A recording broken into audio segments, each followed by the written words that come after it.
விவாத நிகழ்ச்சியில பிரியன் கலந்துக்கிறாரு. ரவீந்திரன் துரைசாமியும் அதே விவாத நிகழ்ச்சியில இருக்கிறாரு. டாபிக் வேற ஏதோ இருந்தாலுமே ரவீந்திரன் துரைசாமி சீமான சொல்லி அந்த டாபிக் உள்ள வராரு. எப்பயுமே ரவீந்திரன் துரைசாமி அவர்களை பொறுத்தவரை அவர் அடிப்படையில் ஆர்எஸ்எஸ் காரராக இருந்தாலும் பிஜேபி ஆதரவு நிலைப்பாடு அவர் எடுத்தாலுமே நாம் தமிழர் கட்சியை பற்றி எப்போதும் எல்லா விவாத நிகழ்ச்சியிலையும் பேசுகிறாரு. நாம் தமிழர் கட்சியினுடைய உண்மை நிலவரத்தை பேசுகிறாரு. நாம் தமிழர் கட்சி இத்தனை வாக்கு சதவீத பலத்தில் இருக்குது, இனி இந்த வாக்கு சதவீதத்துக்கு அது பெறுறதுக்கான வாய்ப்பு களத்தில் இருக்குது, மக்கள் செல்வாக்கு அதிகரிச்சிருக்கு அப்படிங்கிற மாதிரியான உண்மை நிலவரத்தை பேசக்கூடியவராக இருக்கிறாரு. என்றைக்குமே அநியாயமாக அபத்தமாக கில்லிங் இன் சைலன்ஸு சீமான ரவீந்திரன் துரைசாமி பண்ணதே இல்லை. அப்படி அந்த விவாத நிகழ்ச்சியில் அண்ணன் சீமானை சொல்லி அந்த பாயிண்ட்டுக்கு வராரு. அந்த தலைப்பு சீமான் சம்மந்தப்பட்டது இல்லாமல் இருந்தாலும் கூட ஒவ்வொரு வாய்ப்பு கிடைக்கும் போதும் சீமானுக்கான ஒரு ஊடக வெளிச்சத்தை ரவீந்திரன் துரைசாமி தன்னால் முடிஞ்ச அளவு கொண்டு போய் மக்கள்கிட்ட சேர்க்குறாரு.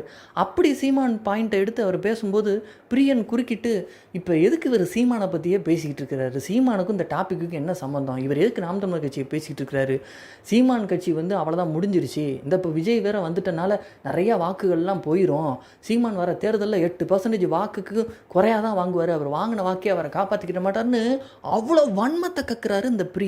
இவ்வளோ கேவலமாக அந்த பிரியன் பேசிக்கிட்டு இருக்கும்போது ரவீந்திரன் துரைசாமி ஒரே வார்த்தை தான் சொன்னார், நான் என்ன பேசணும் பேசக்கூடாதுங்கிறதெல்லாம் நீங்கள் முடிவு பண்ணக்கூடாது பிரியன். சரி பிரியன், ரவீந்திரன் துரைசாமி நிறைய கருத்துக்களை முன்வைக்கிறாரு, நீங்கள் எப்படி பார்க்குறீங்க இதெல்லாம்? நம்ம அமித்ஷா வருகையை பற்றி தான் பேசுகிறோம். ஆமாம், சீமானை முதல்வர் ஆக்கிறத பற்றி நம்ம பேசலை, சீமானோட செல்வாக்கை பற்றி பேசலை. எதுக்கு ஒய் சீமான இம்பார்ட்டன்ஸ் கொடுத்தவர் பேசுகிறான்னு எனக்கு தெரியும். நம்ம சப்ஜெக்டே வேறு.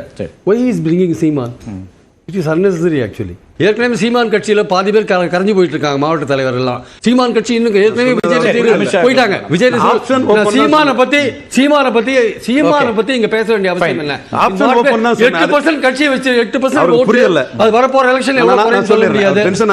எப்படி சார் சீமானை பத்தி சொல்றேன்? Option open தொடங்குறாரு. சப்ஜெக்டே வேற, சீமானே இல்ல. சப்ஜெக்டே வேற. நீங்க உங்க பேச்சுல மையப்பொருள் ஆப்ஷன் ஓபன் தான் மையப்பொருள். இல்ல இல்ல, ஆப்ஷன் ஓபன் தப்பு. பிரியன் ப்ளீஸ், ஆப்ஷன் புரியாம பேசியாச்சீங்க. அவர் என்ன பேசுறேன்னு சொல்றதுக்கு அவருக்கு உரிமை கிடையாது. அது ஆதிக்க மனப்பான்மை, அதை தவிர்க்கணும். முதல்ல என்ன புரியல, நான் என்ன பேசணும் பேசக்கூடாதுன்னு சொல்லுங்க. அவருக்கு நீங்க பேசிட்டீங்க, ஆனா உங்க கருத்தை ஏற்கனவே அவசியம் இல்ல. அவர் இல்ல, நான் என் கருத்தை அவர் மறுக்கலாம். நான் என்ன பேசணும் பேசக்கூடாதுன்னு அவர் சொல்லக்கூடாது.